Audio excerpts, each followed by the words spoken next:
You look like you need a place to belong. My little girl needs someone she can someday call Mom," the reclusive billionaire told the shivering black maid hunched on the frozen bench. Naomi Brooks, 35, curled beneath the flickering bus shelter light on 7th Avenue, shoulders caving in. Her body shook in relentless spasms, fever heat battling the brutal winter gnawing through her bones. Her faded gray cleaning uniform peeked out under a thin, worn-out coat. Bare, swollen hands, chapped and red, hid inside 2 long sleeves. Hours earlier she'd been kneeling on marble floors in a brownstone, reeking of bleach and old money. She'd told her employer she was sick, first in a timid whisper, then louder when her knees gave out. "I've got a fever, sir. I just need a short break," she pleaded, vision swimming. The man never lifted his gaze from his phone. "You people always have some excuse," he snapped, waving dismissively. So Naomi kept scrubbing, each swipe of the cloth pounding behind her eyes like a hammer. When she slowed, he finally noticed. When she begged to finish the remaining rooms in the morning, he laughed. "You'll finish tonight or you don't get a dime," he said, voice sharp as glass. By the time she wiped the last counter, her vision smeared at the edges. She reached for the envelope of cash on the table. He yanked it away. "Docking you for moving like a slug." She begged again, voice ragged, first quietly, then with humiliating tears she hated. She mentioned the fever, the missed bus, the snowstorm. He called her lazy, ungrateful, lucky to have any work at all. When she didn't move fast enough toward the door, he grabbed a heavy glass paperweight from the desk and hurled it toward the wall. It shattered inches from her head. "Get out! Don't come back!" She stumbled into the icy night with nothing but the clothes on her back and a nearly empty bag. The door slammed behind her, lock clicking like final judgment. Hours later, Naomi's harsh cough split the wind. She pressed her lips together, refusing to cry. Life had taught her tears didn't wake pity in people. They only confirmed whatever ugliness they already believed about you. Snow drifted into her lap, graceful and merciless. Then came the crunch of tires over packed ice. A black SUV rolled slowly down the block, headlights cutting tunnels through the falling snow. It eased to a stop near the shelter, engine purring low. In the back seat, an 8-year-old girl pressed mittened hands to the window, breath fogging the glass. Her big brown eyes were watchful, serious, holding a quiet knowing far older than her small face. "Daddy," she whispered, not looking away from Naomi. "She's cold, like Mommy looks in my dreams." Damian Hale, 45, felt his chest constrict. For 2 years he'd driven these streets wrapped in silence and guilt. Damian, known on magazine covers everywhere, understood by almost no one, never stopped for strangers. Tonight he stepped on the brake. He climbed out, the cold slicing through his coat, grabbed a navy cashmere scarf from the back seat. Soft, worn, still faintly scented of lavender, the scarf lay in his hands like a memory. He crossed the street and gently draped it around Naomi's shoulders. "At least keep warm," he said quietly, voice rough. Naomi flinched, then looked up, startled. Snow clung to her lashes, glittering in the streetlight. "I'm fine," she lied, voice thin. "Just waiting for the next bus." She tightened her empty bag against her side. "There isn't another bus tonight," Damian replied evenly. "Storm shut them down." "I'll manage," she insisted, before a violent cough doubled her over. When she straightened, she noticed the girl in the SUV watching with open concern. That small, earnest gaze decided everything. "Let me drive you," Damian said. "You can't stay out here all night. Habit, pride, and raw fear tangled inside Naomi, but finally she nodded. Just to the main station. The SUV's warmth burned her frozen skin, almost painful. The little girl offered a shy smile. "Hi, I'm Maya." "Naomi," she answered, managing a faint smile back. For a moment, only the wipers scraped against the storm. Then Maya reached forward, slipping off a pink hair tie. "You can fix my ponytail. It's all crooked," she said solemnly. Naomi chuckled softly, gently gathering the girl's curls. Maya didn't flinch away from her touch. Damian watched in the rearview mirror, throat tightening. His daughter hadn't let anyone touch her hair since her mother died. "I was going to drop you at a hotel," he said slowly, "but you said you're not home." Naomi tensed. He chose his next words with care. "You need a home, and my daughter, she needs someone she can call Mom again." The words hovered between them, fragile as thin ice on the river. Naomi searched his face for mockery, pity, any hint of insincerity. She saw only bone-deep exhaustion and honesty. Before she could respond, Maya leaned forward, hugging her teddy bear. "Please stay," she whispered, "at least for my bedtime story." Snow brushed the windows in soft white smears. Naomi clutched the scarf closer, letting its warmth sink deeper. "Okay," she murmured, almost to herself. "Just for tonight." The SUV turned toward the river in a neighborhood she'd never seen. The house rose tall and modern, all glass and stone, beautiful and echoing. Inside, no family photos, no scattered toys, no messy sneakers by the door, just spotless surfaces and too much open space, humming with quiet. "This place feels empty," Naomi said under her breath. "It has been," Damian answered, "since she passed." Maya tugged Naomi's hand. "I'll show you my room." Naomi followed, heart heavy, but footsteps strangely light. She read a story about a snow fox, brushed Maya's hair, felt the child slowly relax against her. When Maya finally slept, Naomi lingered, fingers resting on the blanket, hardly believing she'd become a comfort this quickly. She had been humiliated, shoved into the freezing dark, stripped of dignity. Yet here, unexpectedly, warmth had found her. Not as rescue or charity, but as the quiet first spark of something she didn't dare name. The guest room waited at the end of the upstairs hallway, small and hushed. A gentle electric fireplace hummed beneath the window. A thick quilt was smoothed over the bed. An old armchair cozied beside a nightstand where a steaming mug of real hot cocoa waited, fragrant and rich. Beside the mug, a folded note in elegant handwriting read, "Thank you for staying, even if it's only tonight."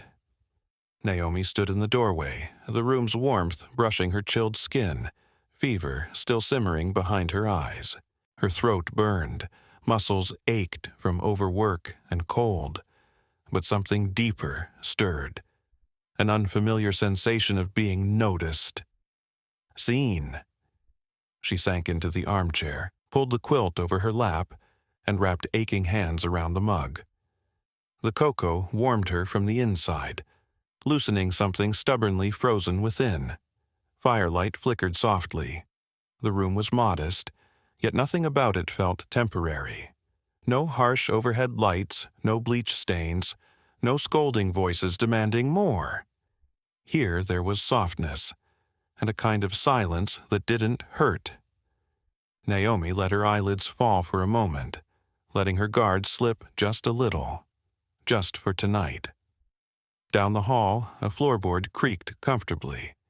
Maybe it was Maya shifting in bed, maybe Damian checking on his daughter like he did every night.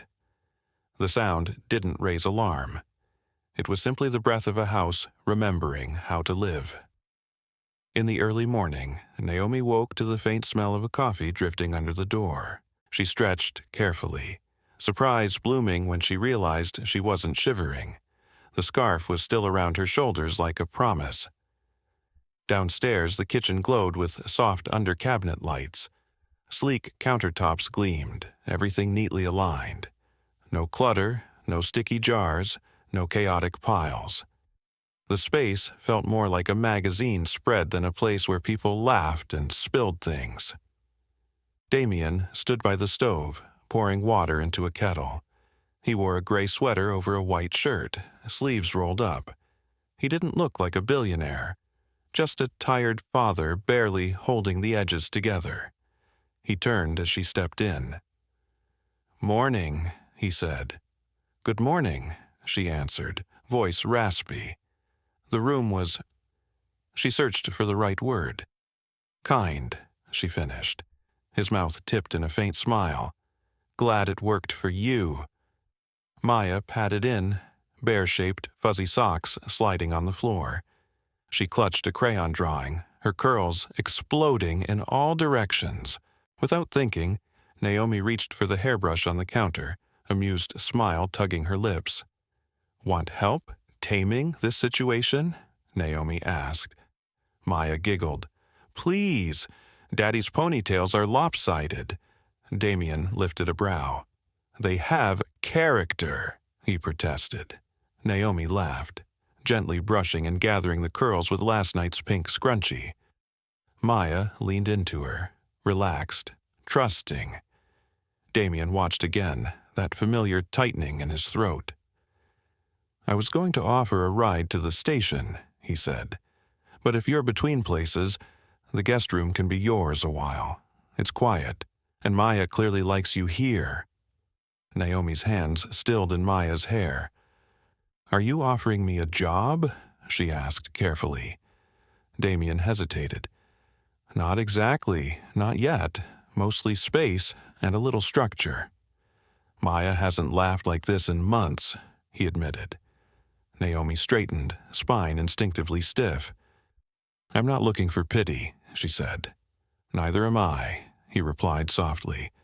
"It's not pity, it's presence, and I think we both need that." Naomi glanced at Maya, now proudly posting her drawing on the fridge. 3 stick figures holding hands under falling snow. "I don't do halfway," Naomi said. "If I stay, I'm all in. I care, fully." "That's all I'm asking," Damian said. Later that morning, Naomi scrambled eggs slow and creamy, the way her grandmother had taught.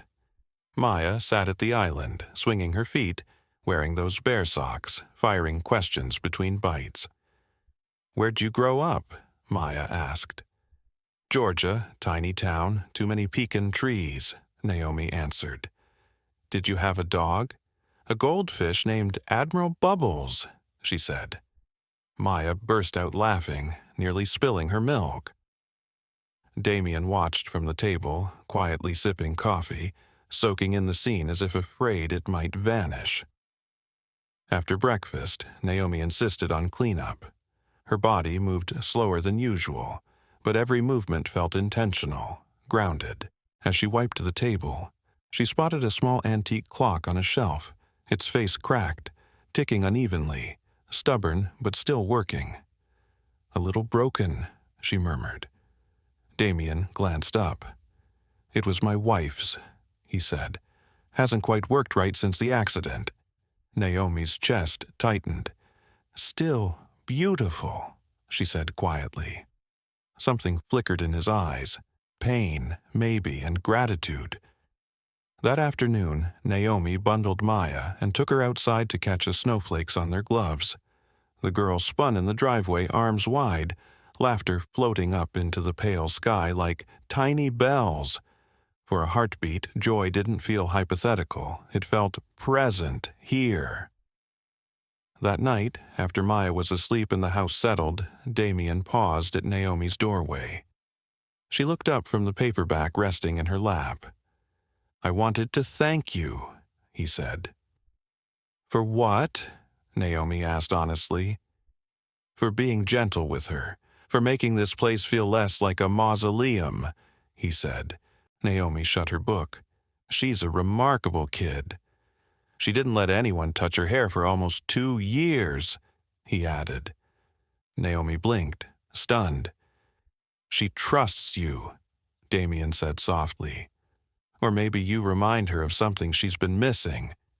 Naomi stared into the fire, then back at him. I'm not trying to replace anyone, she said firmly. I know, he answered. That isn't what this is. He hesitated at the doorway. Good night, Naomi. Good night, Damian, she replied. As the flames behind her crackled, she realized she didn't feel cold anymore. Warm not just from cocoa or quilts, but from something gentler, like the first candle lit after a long blackout. By the third morning, Naomi's body had calmed. The fever was mostly gone, leaving only a cloak of tiredness over her shoulders. The biting cold had been replaced by something steadier. Routine, familiarity, the beginnings of a life. She woke before sunrise, padding down the hallway in soft socks. In the kitchen, she brewed coffee by instinct, grind, scoop, pour, stir, hands moving with the ease of old habits she thought she'd lost. She set out 2 mugs, one for herself, one beside a neatly folded napkin for Damian.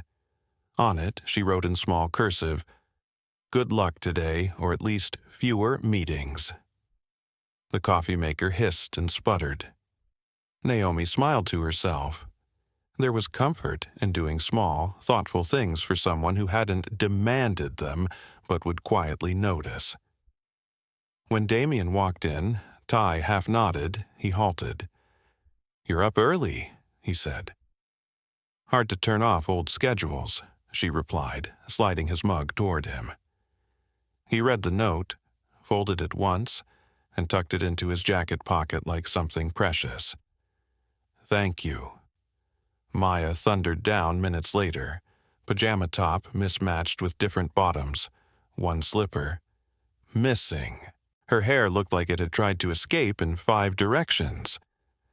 Naomi lifted the brush. "Emergency hair situation?" she asked. "Please," Maya sighed.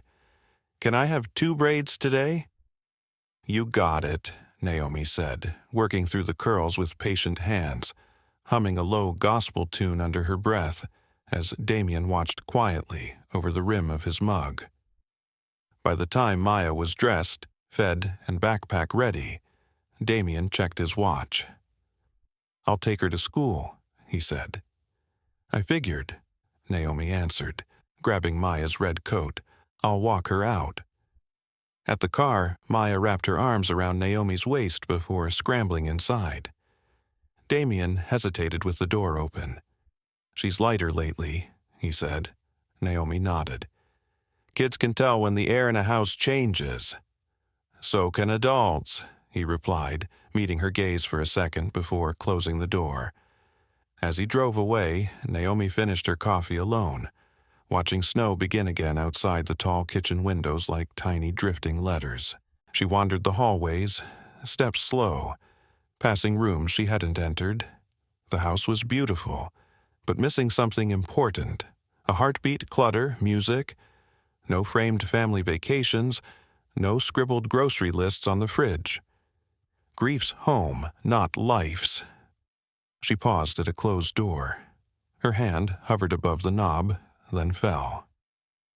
"Not my space," she reminded herself. Instead, she cleaned the guest bathroom and folded the fresh laundry the housekeeper left, though no one asked her to.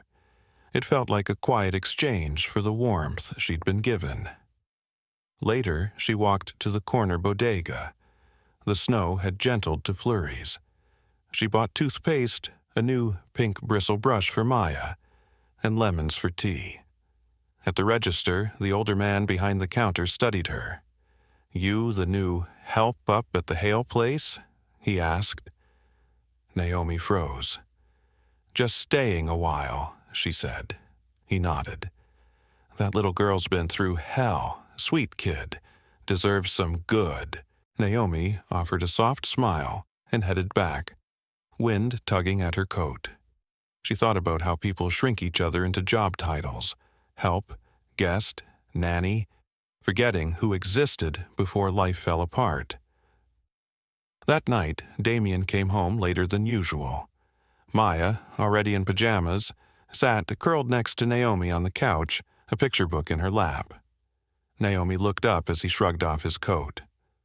"Long day?" "The kind that pretends it'll never end," he said. Maya perked up. "Daddy, look what we made." She held up a plate of slightly overbaked cookies, some star-shaped, others lopsided hearts. Powdered sugar dusted everything, including Naomi's sleeve.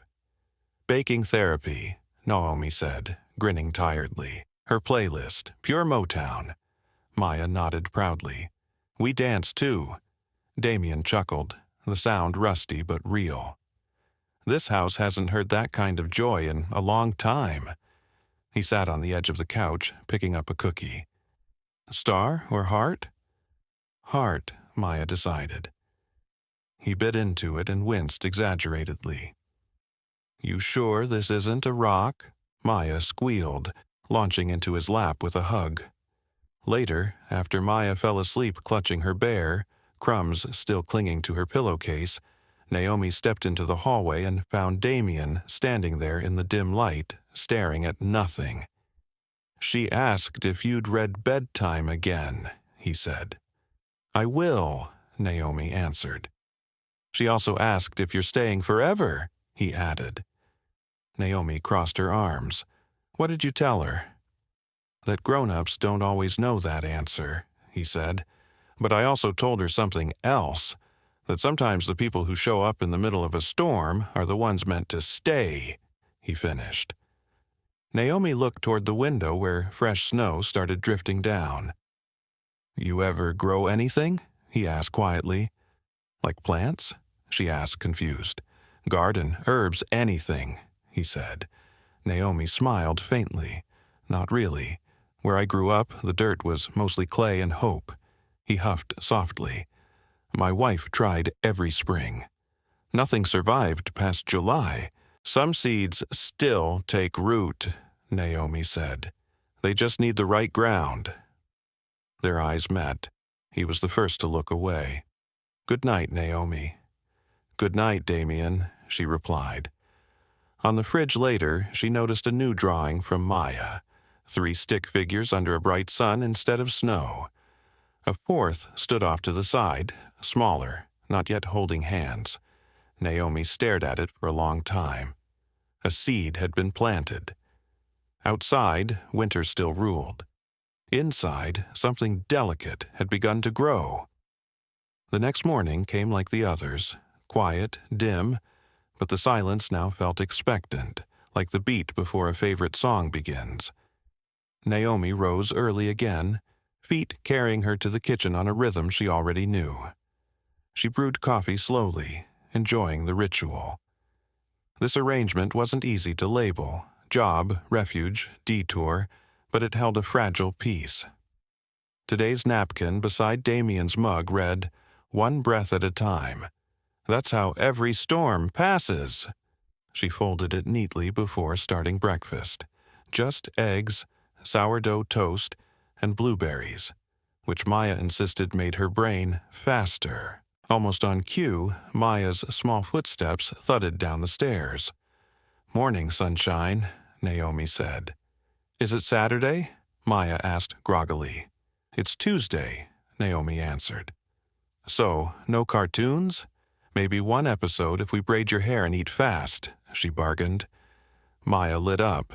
Naomi guided her onto a stool, gently brushing out sleep-tangled curls. The girl hummed the same tune Naomi had sung the day before. At 7:40, Damian entered, freshly shaved, suit sharp, tired, still clinging to his eyes. He read today's napkin, smiled, actually smiled, before taking his first sip. Naomi pretended not to notice, but caught it anyway. The house, like its owner, was beginning to soften at the edges. Later, with both of them gone, Naomi walked upstairs again and paused near that closed door. It stayed shut. She turned away, went downstairs, found a small vase under the sink, filled it with water. She stepped into the snow-frosted backyard, gathered a few stubborn winter berries and evergreen sprigs, arranging them simply. She placed the tiny burst of color on the hallway table beneath a framed black-and-white photo of the Brooklyn Bridge. Maybe the house needed more small touches like that. The rest of the day she reorganized the pantry, tossed expired jars, folded Maya's forgotten laundry piles. There was comfort in the rhythm of care, in choosing tenderness. In the afternoon a package arrived, Maya's new snow boots. Naomi checked the size, then left them on the girl's bed with a note. "For your next snow adventure." That evening, Damian came home earlier than expected, grocery bags in hand. "I thought we could make dinner together," he said. Naomi blinked. "You cook?" "I follow instructions," he replied. "Not quite the same," she teased. He shrugged. "Close enough." They stood side by side, chopping and laughing in the bright kitchen. Maya colored at the table while they debated garlic amounts and chased runaway carrot slices. As the chicken roasted, the house filled with a smell it hadn't known in years. Simple, homey food made for nobody but themselves. At dinner, Maya inhaled deeply. "Smells like Grandma's house," she said. "Your mom's mom?" Damian asked. Maya nodded. "She used to sing in the kitchen." Naomi glanced at Damian, catching grief and warmth colliding behind his eyes. Afterward, they cleaned together. Maya washed her plastic plates from a step stool. Naomi dried, Damian rinsed. It almost looked staged, like a commercial, yet everything about it felt normal, lived in, right. Later, Naomi stepped onto the back patio for air. The snow had stopped, a thin glittering crust shining in moonlight. She crossed her arms against the chill, breath puffing white. "I used to love snow," Damian said behind her. "Before?" she asked. "Before it became a reminder," he answered. "The night we lost her, it snowed like this. I waited outside the ER for hours. When they told me," he stopped, words shredding in his throat. Naomi stayed quiet, giving space. "I kept thinking, how can the world be so white and calm when everything inside me's shattering?" he said. Her eyes stung. "This winter's the first I haven't hated it," he admitted. "Because of you," he added softly. Naomi swallowed. "I'm just a guest," she said. Damian shook his head. "You're more than that, Naomi." He turned back toward the warm house, leaving her under the silver sky, heart pounding. The next morning brought more of the familiar little rituals. Coffee, napkins, hair braids, blueberries. But now, every shared glance and almost touch carried a new, unspoken weight. Underneath the routine, something fragile and real was quietly forming. Then came the night the storm returned without warning. Snow hurled itself against the windows in thick sheets, wind howling through the eaves like ghosts demanding to be heard. Naomi woke, heart racing, unsure why. Her room glowed dimly, fire reduced to embers. The old ache in her muscles whispered of too many cold nights. Then she heard it, a small, broken whimper, light and scared, definitely not the wind. She slipped from bed, pulling on her robe, padding into the hallway. The sound came again, higher now, unmistakably a child's cry. Naomi's chest tightened. She moved quickly toward Maya's door, left slightly ajar. The nightlight cast gold and gray shadows over scattered stuffed animals. Maya sat upright, clutching her bear, tears streaming silently down her cheeks. "Hey, baby," Naomi whispered, crossing the room in 2 strides, climbing onto the bed. She gathered Maya into her lap like something precious. "I'm here. You're okay. I've got you," she murmured, rocking gently. Maya grabbed at Naomi's robe with trembling fingers. "Don't go," she choked. "Please don't go." I'm not going anywhere, Naomi said firmly. Maya buried her face against Naomi's chest, sobbing.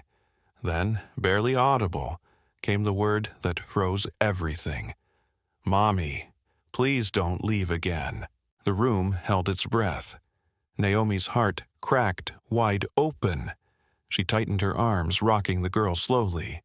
You're safe, Maya, I promise. I've got you, she whispered, voice shaking. In the hallway, Damian stood frozen, unseen, his world tilting. He'd come to check the same sound, intending only to tug up a blanket. Now he watched from the shadows, unable to step inside. That one word, Mommy, hit him like a punch he hadn't braced for. He couldn't move as Naomi soothed Maya back into sleep, stroking her curls, humming softly. When the girl finally relaxed, Naomi laid her down, tucked the blanket up, and kissed her forehead. Damian slipped away before she emerged. He spent the night in the dark living room, the storm outside echoing the one inside him. No sleep came, only looping memories and fresh ache. Naomi sensed the difference the next morning the moment she entered the kitchen. The air felt off, heavy, tense, no coffee brewing, no clink of dishes. She still made pancakes shaped like clouds the way Maya liked. When the girl finally appeared, she was quieter, her usual sparkle muted. Want me to walk you to the car? Naomi asked. Maya nodded, eyes downcast. They waited by the door, but Damian didn't appear, not that morning, not the next. He moved around the house like a stranger visiting. Passing Naomi in the hallway, he gave only polite nods, eyes sliding away. The man who'd joked over onions and built blanket forts disappeared, replaced by the distant, polished billionaire she'd first imagined. Naomi knew why. He'd heard his daughter call her Mommy. For Naomi, the word had brought unexpected warmth. For Damian, it reopened wounds he'd barely held closed. Grief, raw and relentless, flooded back into every room, pushing him farther away. Maya still reached for Naomi's hand, still begged for stories, still giggled when they baked. But Damian had withdrawn from the space between them, physically present yet emotionally absent, like a light dimmed behind frosted glass. One night, when the house had gone still, Naomi walked the hallway and stopped at that door again. This time, it was cracked open.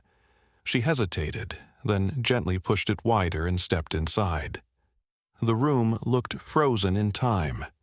Medical journals and novels lined shelves. A pale blue comforter lay perfectly tucked. On the nightstand, a framed photo showed a dark-haired woman smiling with her whole face. Lavender lingered faintly in the air. Naomi didn't touch anything. She stood quietly, letting the room speak. "You found it," Damian's voice came from the doorway. She turned. He braced a hand on the frame. "I haven't changed a thing," he said. "She was everything." "You don't have to erase her," Naomi said gently. "Maya still needs someone now, and so do you." Damian stared at the room, then at Naomi, not as a replacement, but as someone who'd stepped into his storm. "I'm terrified," he admitted, voice barely there. "Me too," Naomi answered softly. She stepped past him into the hallway, leaving the door open behind her. Somehow, that simple act shifted the entire house's balance. Weeks later, a thin winter sun hung over Central Park instead of snow. Trees stood bare, but the air felt kinder. Maya ran ahead in her new red coat, chasing pigeons, laughter ringing along the path. Naomi and Damian walked side by side, steps unconsciously matched.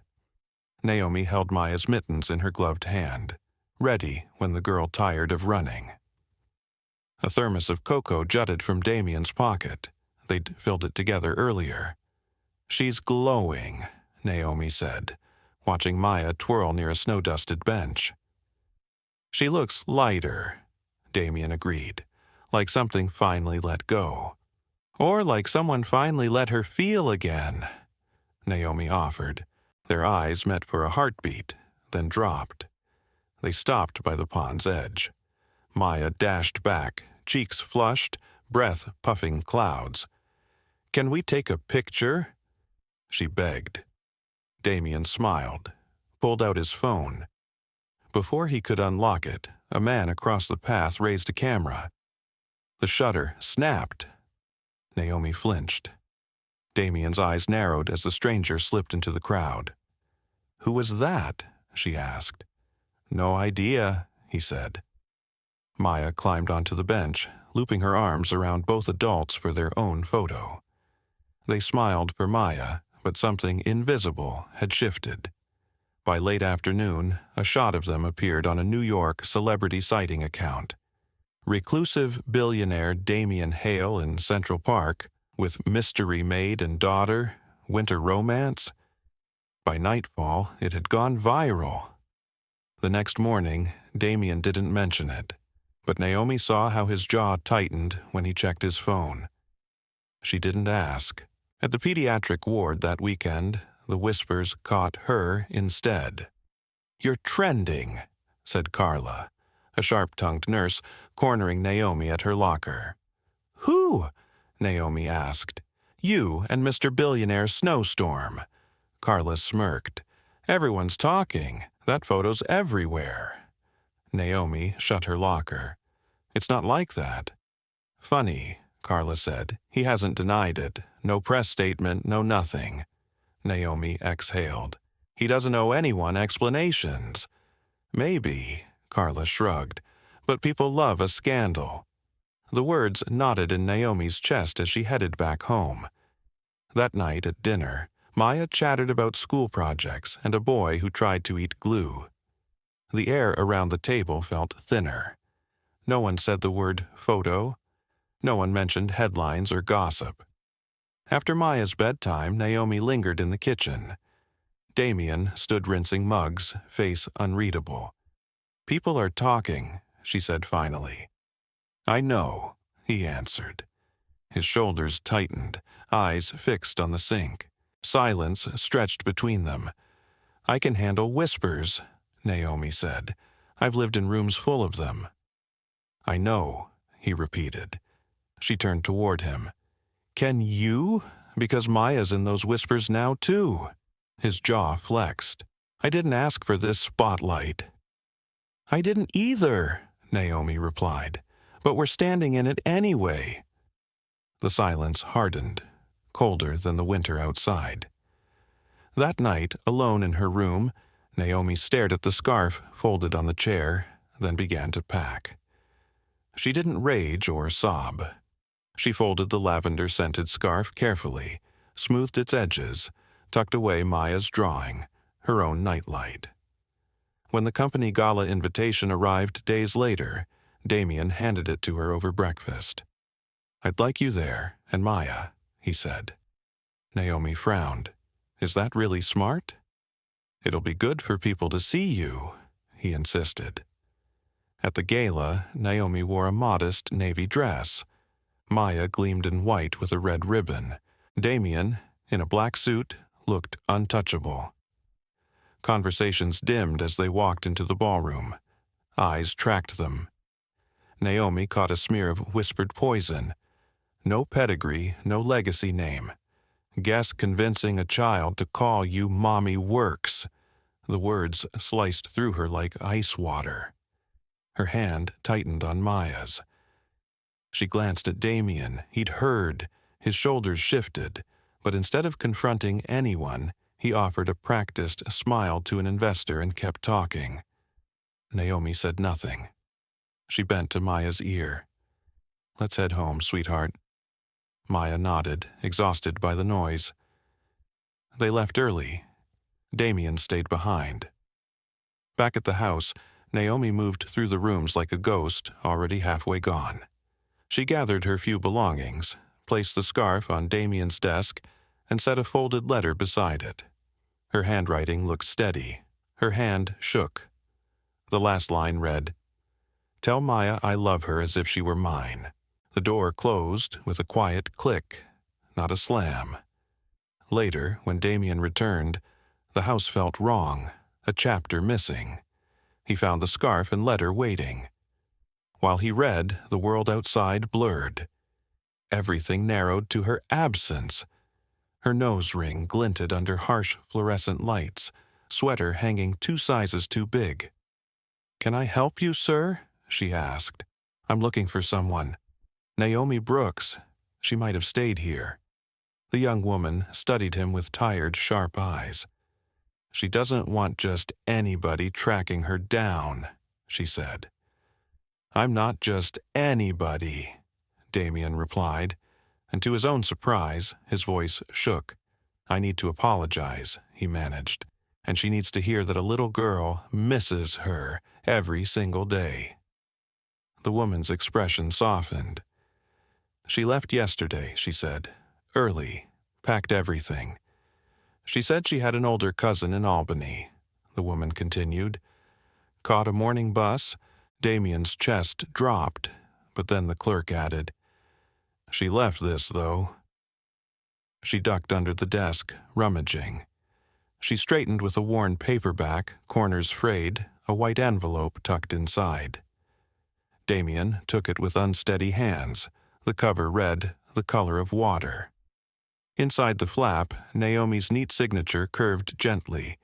Beneath her name, someone had written, "For whoever needs this, may you remember how to rise from ruins." The envelope bore no name. Inside, a folded letter began, "Damian, if you're reading this, I guess you tried." "I never doubted you would," the letter continued. "That's what stings. You didn't hurt me by loving Grace still. You hurt me when you let me be treated as less than human, when your presence didn't shield me, when the love you hinted at never crossed the room, even with your daughter in my arms," she wrote. "But I get it now. Grief turns even good hearts into cowards. I love Maya. That's never changing. For a while in your house, I glimpsed something like a future. Maybe that was the gift. Maybe it was only ever meant as that. If we ever cross paths again, I hope both of us are braver," she finished. Naomi. Damian closed his eyes, pressing the paper against his chest, as regret and new resolve tangled painfully inside him. That night, back in the Hale house, Maya asked the question she asked every evening now. "Any news?" Damian knelt beside her bed. "She's safe," he said gently. "But she needed time and distance." Maya's face fell. "But I wrote her a letter," Damian added quickly. "Would you like to write another?" Her head bobbed hard. Together they sat at the dining table, blank pages waiting. Damian wrote first, his handwriting small but steady. "Naomi, I was quiet when I should have spoken. Comfortable when I should have been courageous. I let fear and headlines matter more than your dignity. You deserved protection, acknowledgement, truth. I'm sorry, I don't want to move on from what we were. I want to move forward with it. Come home, or let me come to you, please." Maya's letter was short, scrawled in crayon. "I miss you. I love you. Dad tried pancakes, but they weren't as good. Please come back. I kept the red crayon for you." They mailed both letters the next morning at the corner box. Days slid by with no answer, then a week. Maya stopped asking out loud, but Damian never stopped watching the mailbox. One Friday at dusk, as lavender light brushed Manhattan's skyline, a package appeared on their doorstep. No return address. Inside, a drawing of 3 stick figures, hands linked beneath careful handwriting. "Sometimes love steps away to see whether it's truly missed," the note read. "Thank you for noticing. N." Damian flipped it over. On the back, just one line. "See you soon." The first February snowstorm arrived late, but when it came, it fell thick and unhurried. New York buried itself again, moving slower, softer, as if the city were finally exhaling. Maya sat by the fireplace, coloring. Her newest picture glowed with yellows and reds, pure as summer, as if she could scribble spring closer. In the kitchen, Damian poured hot chocolate into 2 waiting mugs. He carefully dropped marshmallows into each, 3 apiece, exactly how Naomi used to. Maya always counted. From the living room, her small voice floated out. "Do you think she'll come back before my birthday?"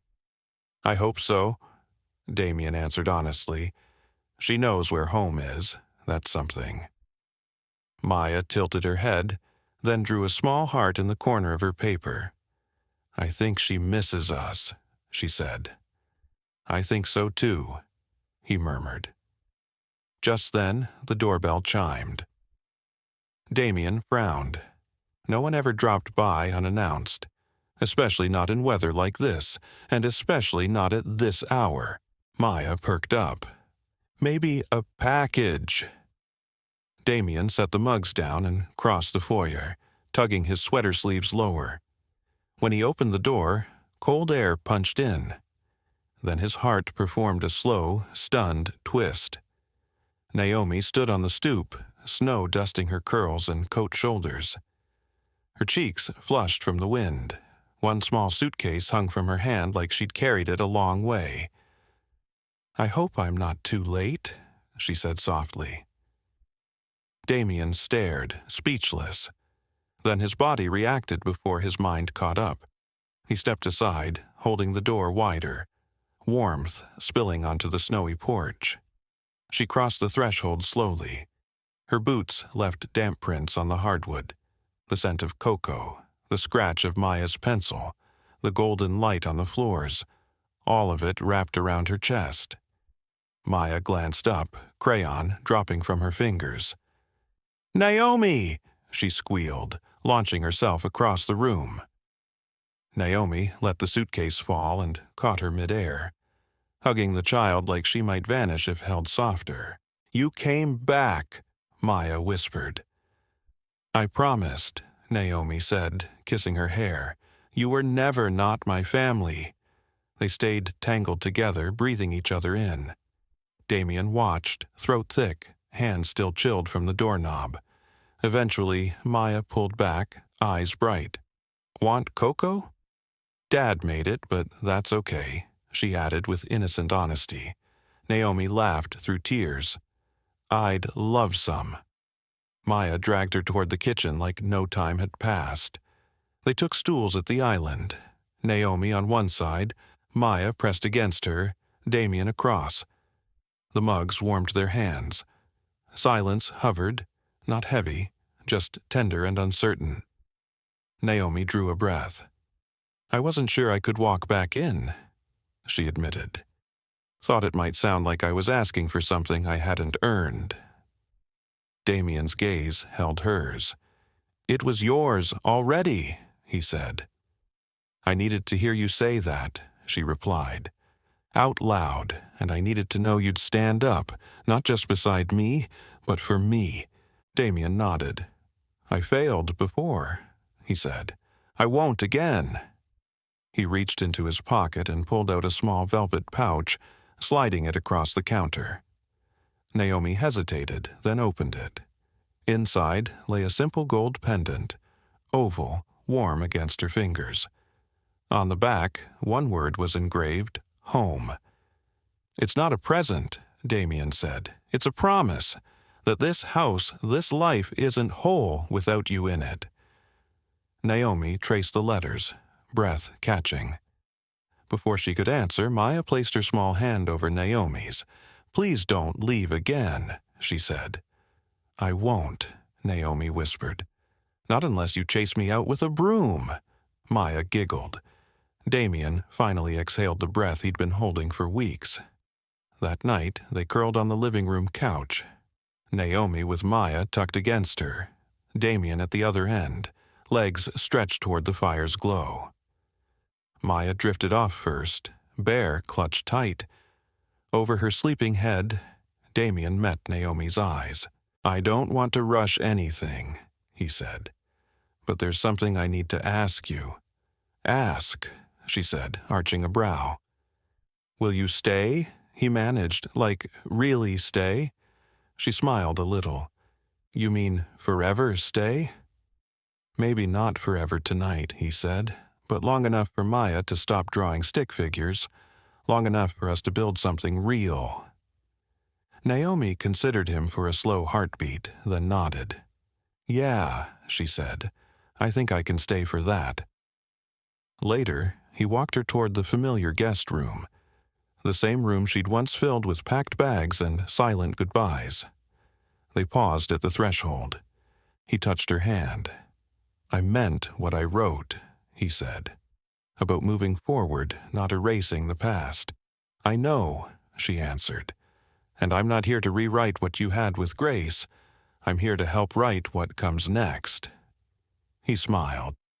Feels like we've already started. Morning sunlight filtered through the curtains like it remembered the way in. For the first time in weeks, the Hale house didn't wake to emptiness. It woke to muffled laughter and the smell of something sweet. Naomi stood at the stove barefoot, humming Motown under her breath, flipping pancakes, heart-shaped this time. Maya sat on the counter, hair tangled, pajama pants too short, grinning at the sizzling batter. I think today deserves heart pancakes, Maya declared. What's the occasion? Naomi teased. You came back, Maya said seriously. That's like real-life Valentine's Day. Naomi's chest tightened. Then we'll make hearts until the love runs out. That's a lot of pancakes, Maya giggled. In the doorway, Damian watched quietly, newspaper in one hand, coffee in the other. For a moment, he simply stood there, memorizing the scene like a man starved. When Naomi turned and caught him staring, she smiled. Open, unguarded. You're up late, she joked. Had a good reason finally to sleep in, he answered. Maya hopped down, hugging his waist. We're making pancakes forever now. Forever's a long time, he said. Exactly, Maya replied, matter of fact. Naomi handed him a plate stacked high with hearts. They ate at the kitchen table, passing syrup, trading jokes, feeling the house settle into something like peace. After breakfast, Damian drove Maya to school. Naomi stayed behind, rinsing dishes, humming contentedly. When he returned, she stood in the backyard, wrapped in his too-big coat, staring at the neglected garden plot. What are you plotting? He asked from the porch. This yard's got potential, she said. A swing, tulips, maybe tomatoes. He raised a brow. So you're staying long enough to harvest tomatoes? She turned, eyes playful. You planning to give me a reason? He descended the steps. One honest reason at a time, he said. She brushed his collar, studying him. You've changed, she murmured. So have you, he replied. I know it's early, he continued, and delicate, but I've never seen Maya this alive, or felt this sure that we could be something whole, not perfect, just whole. Naomi slipped the pendant from her pocket, the one engraved Home. She pressed it into his palm. I never wore it, she admitted. Not because I didn't want to, because I was scared I'd believe it too much. Now, he asked. Now I'm ready to believe, she said. That night, after Maya fell asleep to Naomi's steady storytelling, Damian poured 2 glasses of wine and waited in the den. Naomi joined him, curling into the opposite corner of the couch. They didn't talk right away. They listened to the fire crackle, to the quiet that finally felt gentle instead of sharp. I've been thinking about reopening Grace's clinic, Damian said at last. Naomi turned. The one in Harlem? He nodded. She built it from scratch. It's sat closed ever since. Feels wrong. Naomi rested her hand on his. I think that'd be beautiful. He inhaled. I want you involved, if you want. You understand people and you care. You'd help keep her legacy alive without turning you into her shadow." Naomi was quiet for several beats. "I'd love that," she finally said. Damian relaxed, some tension slipping from his shoulders. "Naomi?" "Yeah," she answered. "I'm not staying only for Maya, or you," he said. "I'm staying because I want something to grow," she finished. He nodded. She reached for his hand, threading her fingers through his. For the first time in years, Damian didn't feel like a man barely surviving loss. He felt like someone planting roots. Days slid into a rhythm that felt almost unreal. Family dinners, card games on the coffee table, stories traded over simmering pasta. But peace, like winter sunlight, is fragile and easily disturbed. One Wednesday evening, the doorbell rang. Naomi was setting the table, Maya upstairs brushing teeth and singing loudly. Damian opened the door without checking the camera, a habit from lonelier days. This time, it was a mistake. On the threshold stood Celeste Warren, one of Grace's older society friends, early 50s, immaculate camel coat and designer bag clutched like a weapon. "I saw the coverage," she said briskly, sweeping past him uninvited. "Celeste, now's not," he started. She ignored him, eyes scanning the foyer. Her gaze landed on Naomi's scarf folded neatly on the side table. "So it's true. The maid is still here," she said coolly. "She has a name," Damian replied, voice flat. "Names don't buy a seat at certain tables." Celeste sniffed. He stepped between her and the rest of the house. "Why are you here?" he demanded. "I'm trying to spare you disaster," she said. "This, whatever this is, won't end well. Investors, clients, society pages, they're all whispering that you've lost your mind since Grace died." "I didn't fall," he said. "I grieved. And now you're playing house with someone whose resume wouldn't get her through half your charity galas." Celeste hissed. "You really think your daughter won't pay for this someday?" Before Damian could answer, Naomi's voice floated from the hallway. "That's enough!" Celeste turned. Naomi stood with a folded napkin in hand, posture relaxed, eyes blazing. "This is his home, and it's mine now, too. You don't get to walk in here and spit on that because it doesn't fit your script," Naomi continued. Celeste scoffed. "You think this little domestic fantasy can protect you. This isn't a children's story, dear." "No," Naomi agreed. "Fairy tales don't come with grief, racism, or judgment wrapped in couture. This is real. The hurt, the healing, and the love we're building despite people like you." "You're nothing," Celeste snapped. "I'm everything Maya needs," Naomi replied, stepping closer, "and exactly the kind of woman Grace would have wanted near her daughter." The air seemed to crackle. Celeste's face darkened. "You'll regret this," she told Damian. He didn't move. "I already regret letting voices like yours direct my life," he said calmly. Celeste spun on her heel and marched out, heels striking the marble like gunshots. When the door shut, silence followed. "I'm sorry," Damian said to Naomi. She shook her head. "You're not responsible for her," she answered. He stepped closer. "I am sorry for all the times I let people like her speak louder than me, or you." "You didn't today," Naomi said. From upstairs, Maya called, "I'm ready for my story." Naomi started toward the stairs. Damian caught her hand. "She's not the last ghost," he said quietly. "Are you sure you're strong enough for this?" Naomi met his eyes steadily. "I've survived worse than whispers," she said. That night, as she tucked Maya in and hummed softly, Damian sat outside the bedroom door listening. When Naomi stepped out, he simply held out his hand. Later, downstairs, he brought out an old photo album he hadn't touched since the funeral. "Want to see her?" he asked. Naomi hesitated, then nodded. Page by page, he showed Grace laughing, dancing, holding baby Maya. They spoke quietly, not about what was gone, but about what could be honored. When he closed the album, Naomi rested her head on his shoulder. "She was stunning," she murmured. "She would have liked you," he replied, "and challenged you. She challenged everyone," he added, smiling faintly. Outside, wind rattled bare branches. Inside, for once, the storm had passed. By March, tiny green shoots began to push through the thawing soil in the garden beds.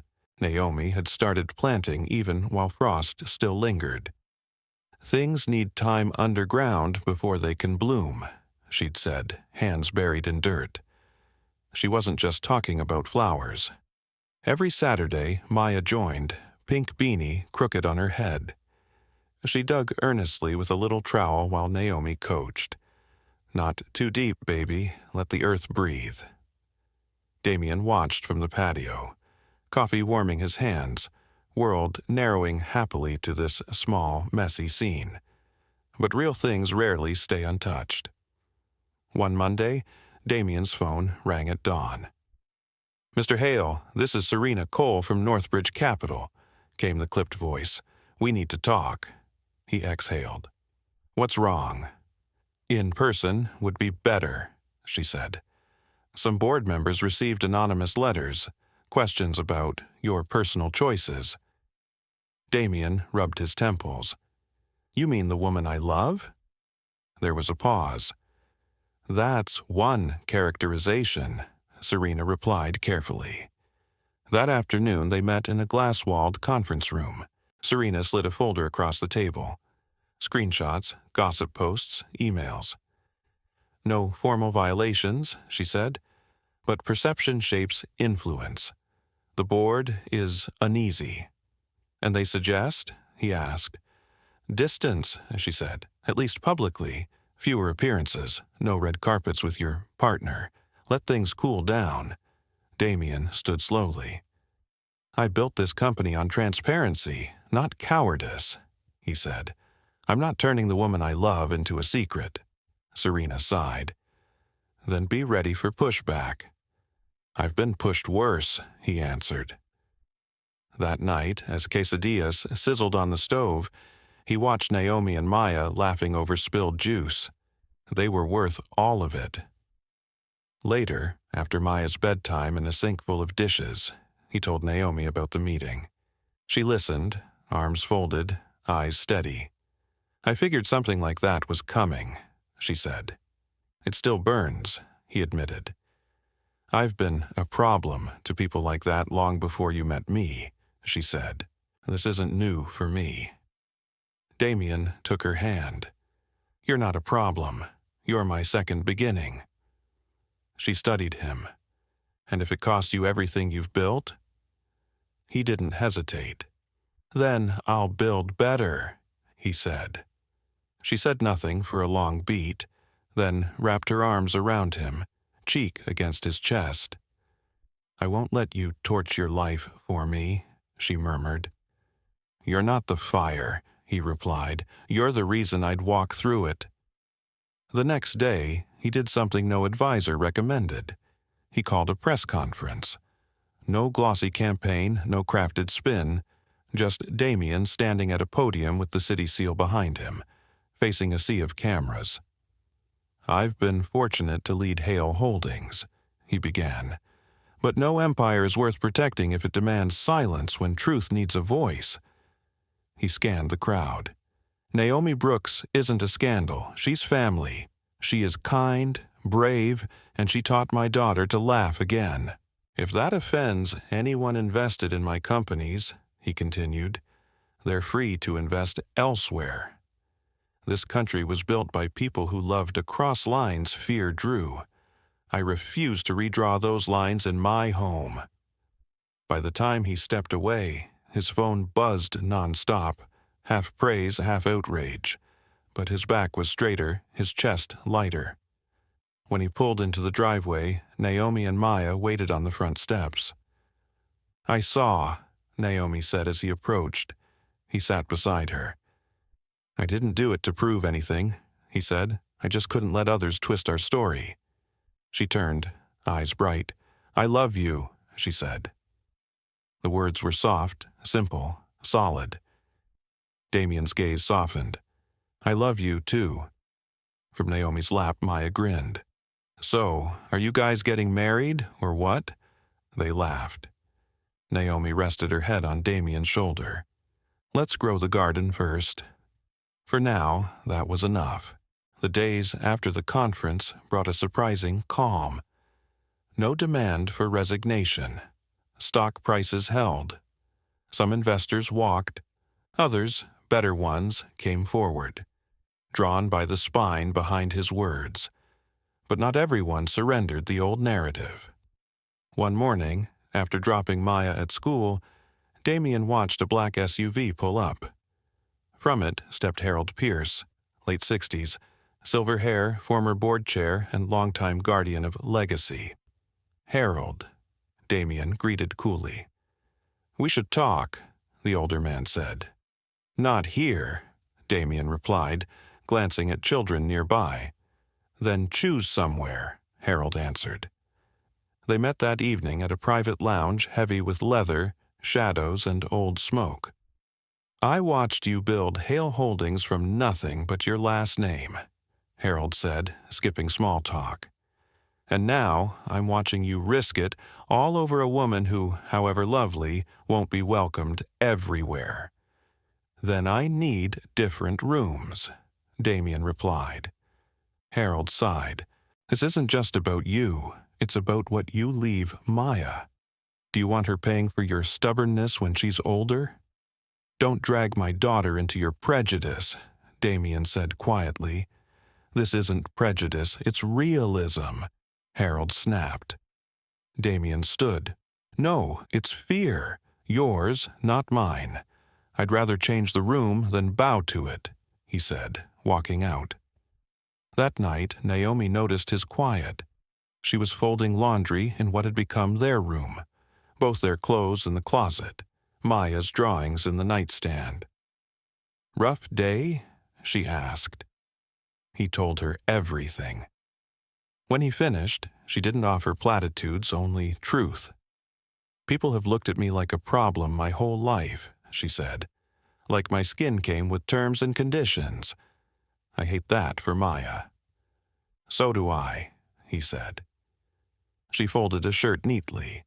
"Then we show her a love that doesn't flinch when people stare. When they throw stones, we build something with them instead." He smiled faintly. "You're starting to sound like me," he teased. "Nah," she said. "You're finally sounding like me." The next morning, Damian made another unconventional choice. He brought Maya to the board meeting. She sat beside him at the long table, feet swinging, teddy bear in hand. "Everyone," Damian said, "this is Maya. She doesn't hold shares or titles. She's my actual legacy. You talk about protecting the brand," he continued. "I'm focused on what she'll remember.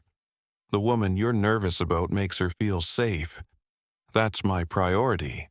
He glanced down. "Want to say anything, kiddo?" Maya shrugged. "Naomi makes the best pancakes and hugs," she said. "She makes our house feel like home." Silence followed. Finally, Serena Cole lifted a hand. "That's good enough for me." Damian squeezed Maya's hand and left. That evening, he found Naomi in the garden kneeling beside a stubborn sprout. "It made it," she whispered. "So did we," he answered. "Even if more storms come?" she asked. "Especially then," he replied, taking her hand. They didn't need grand vows, just fingers laced together over shared soil. Spring rolled in with longer light and tulip buds. Maya called them Naomi's flowers, and labeled them with a handmade sign. Inside, the house finally felt lived in. Photos on walls, shoes in piles, music drifting from the kitchen. Yet the past still had one more door to knock on. One Wednesday, an unmarked cream envelope slid under the front door. The handwriting was sharp and elegant. Damian recognized it instantly. Grace's mother, Evelyn Ross.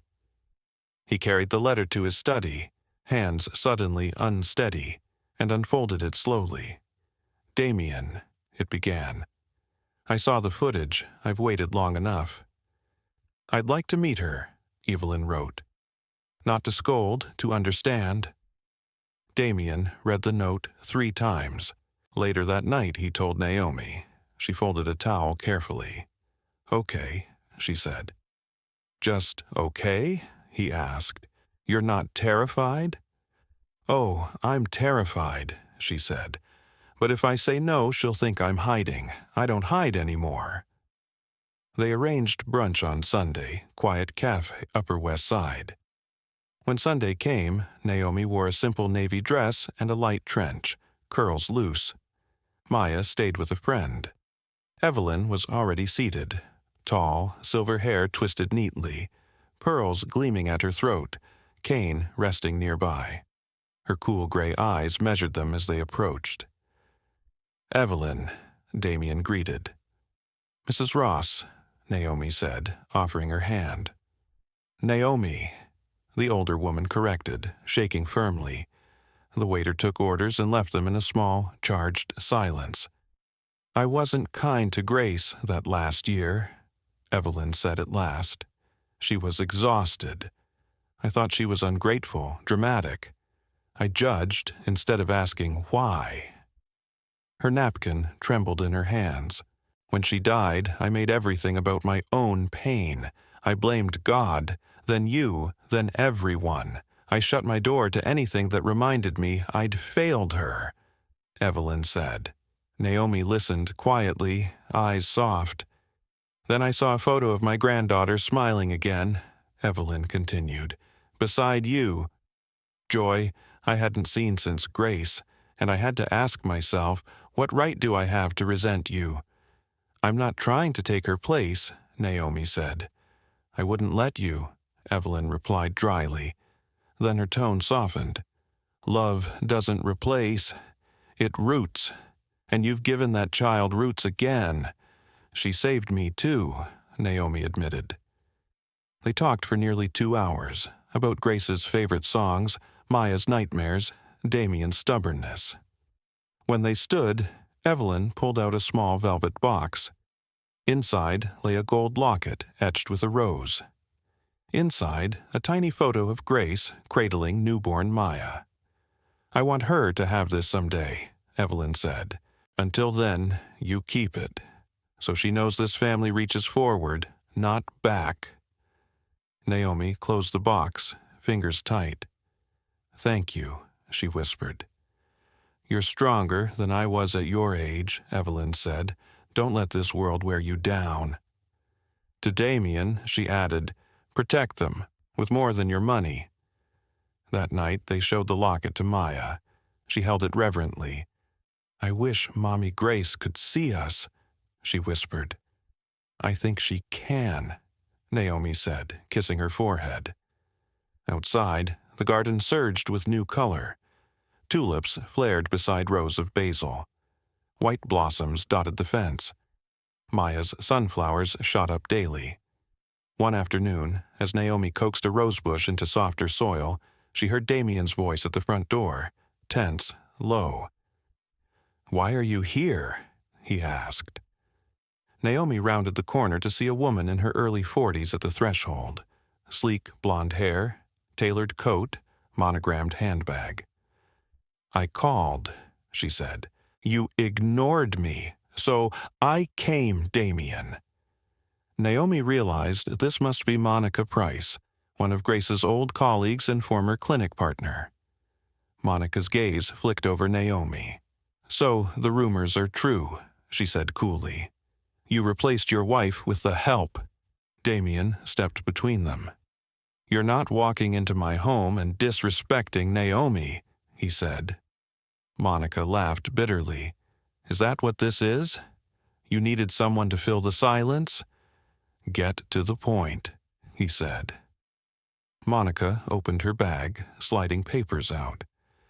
You're trying to reopen Grace's clinic, but the land deed still lists me as partial owner. She never filed the change. Legally, I still hold 25%. Naomi stepped forward. What do you want?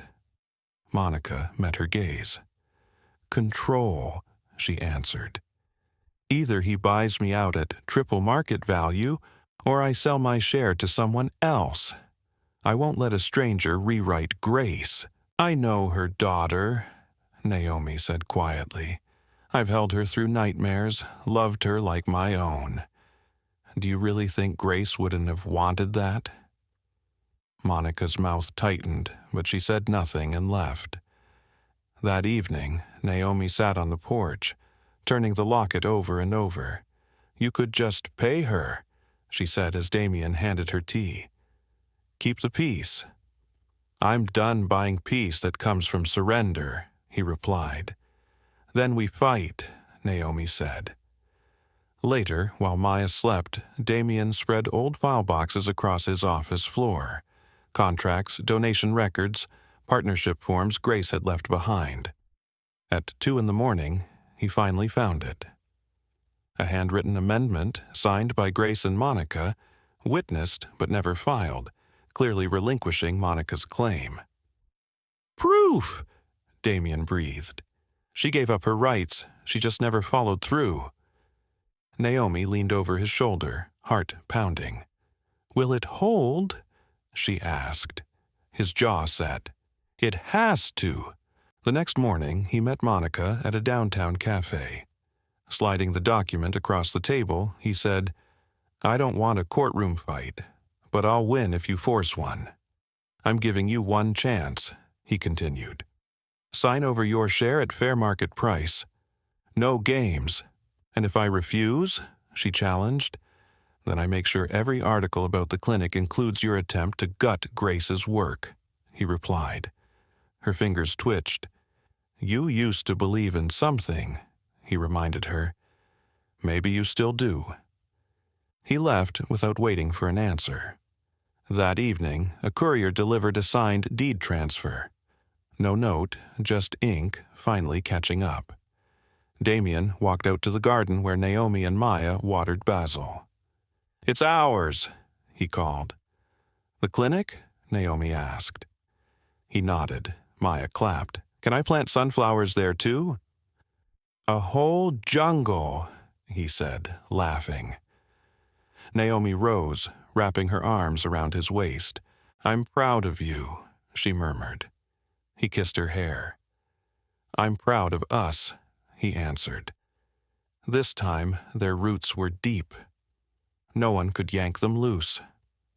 Opening day of the clinic buzzed with quiet electricity. A new brass sign gleamed on the brick. The Grace Hale Community Wellness Center. Beneath, in smaller letters, Naomi's addition, for everyone who deserves a second chance. No reporters, no sponsors, just neighbors, staff, families, and Maya in a blue dress clutching giant scissors for the ribbon. Ready? Damian asked. Naomi looked at the building, sunlight in her eyes. More than ready, she said. He thanked the crowd, crediting Naomi as the heart of this new chapter. She stepped up, voice steady, promising a place where people's pain and healing would matter equally. Maya cut the ribbon. Applause rose like a blessing. That night, back in their blooming garden, the house smelling of cinnamon and cocoa, Naomi sat with Damian and Maya under the stars. Their hearts beat in a shared rhythm, no longer just surviving winter but finally, truly, home.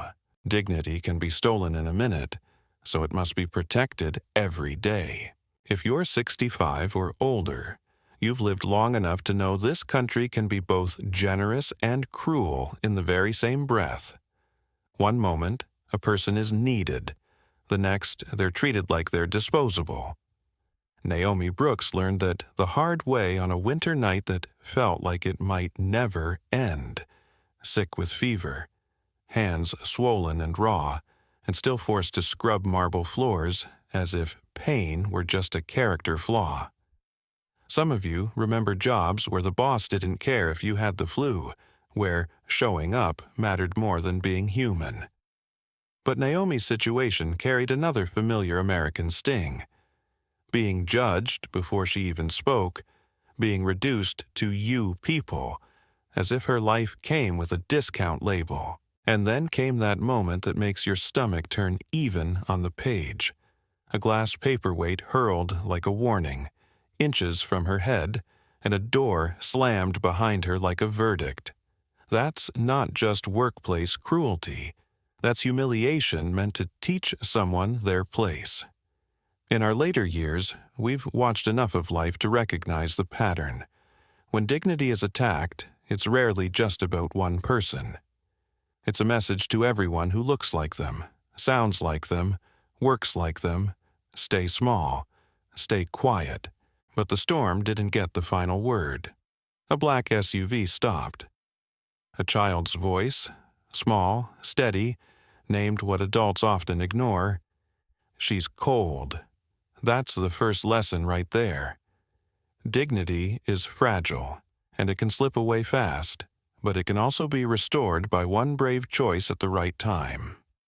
Damian didn't hand Naomi charity. He handed her warmth, safety, and the beginning of being seen.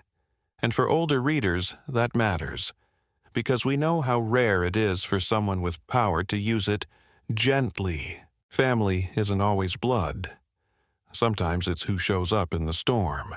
Many of us grew up in an America where family meant one thing: blood ties, wedding rings, Sunday dinners, proper roles. But life has a way of rewriting those definitions. Sometimes the most respectable people are the ones who look away, and sometimes the people who look like they have nothing are the ones who bring a home back to life. Naomi stepped into Damian's house and discovered something you can't buy with any amount of money: warmth that comes from routine, kindness and presence. It started with a bedtime story and a ponytail. That sounds small until you understand the weight of it. Maya hadn't let anyone touch her hair since her mother died. If you've ever watched a child carry grief, you know how it hides in strange places. A stiff shoulder, a sudden silence, a refusal to be held. Maya's trust wasn't a cute detail. It was a door unlocking. But this lesson isn't just sweet, it's also sharp. Because love, real love, costs something. Naomi didn't want pity. Damian didn't want a housekeeper he could ignore. What formed between them was an uncomfortable truth. Healing requires commitment, and commitment requires courage. Naomi told him plainly, "I don't do halfway." That line should land with anyone who has stayed in a marriage through illness, or raised kids while money was tight, or rebuilt after burying someone you loved. Half love breaks people. Whole love holds them together. Still, the storm returned. This time inside the house. Maya called Naomi Mommy in the night, and Damian froze. Grief does that. It turns grown men into ghosts and makes good people shrink. If you've been widowed or you've watched a friend become unrecognizable after loss, you understand? Love isn't the only force in a home. Memory is, too. And memory can either bless you or haunt you. Naomi didn't try to erase grace. She didn't fight the past like it was competition. She respected it, then asked Damian to live anyway. That's the second lesson. Family is not just who you lost. It's who you choose to protect while you're still here. Silence is expensive, and public courage is the only thing that buys peace. Here's where the story gets downright American, the moment private healing collides with public judgment. A photo in Central Park becomes a headline. Whispers turn into accusations. And suddenly, Naomi isn't a person. She's the Maid, The mystery woman, the scandal. Some of you have seen how fast gossip moves in a small town. Now, imagine it moving at the speed of a phone screen. The cruelest part wasn't that strangers talked. It was that Damian, used to power, used to headlines, didn't immediately shield her. Naomi could survive whispers. She'd survived worse than whispers. What she couldn't survive was being left unprotected in a room where people felt entitled to call her nothing. When she walked out, she didn't do it to punish him. She did it to save what was left of her dignity, and older readers know that kind of leaving. It's not loud, it's final. Damian's turning point wasn't a romantic speech. It was accountability. He admitted he'd been quiet when he should have been courageous. He stopped negotiating with people who wanted Naomi hidden. He chose the harder road, telling the truth out loud, even if it cost him money, reputation, board approval, the whole polished legacy men like him are taught to worship. And then they built something that mattered. Reopening Grace's clinic as a living legacy, not a shrine. In America, we love founding stories, but we forget the real work is keeping something alive after tragedy. Naomi didn't replace Grace. She helped carry her mission forward, turning grief into service, service into community. That's the third lesson. Peace doesn't come from staying quiet. It comes from standing up, especially when it's inconvenient. The legacy we leave is what we defend. If you've made it to 65, you know storms don't stop coming. They just change shape. Naomi and Damian didn't win because the world suddenly became kind. They won because they refused to let fear run the house. They chose love that protects, love that speaks, love that builds. And that's the question this story quietly asks every one of us. When dignity is on the line, yours or someone else's, do you step back or do you step forward? After hearing Naomi and Damian's story about dignity, grief, and the kind of love that stands up when the room turns cold, what would you have done if you were in Damian's shoes at that gala? Would you speak up immediately and risk everything, or stay quiet and hope the storm passes? And if you were Naomi, would you walk away to protect your self-respect, or stay and fight for the family you're building? Share your answer in the comments. Hit like if this story moved you, and subscribe to my YouTube channel so you don't miss more lessons like these.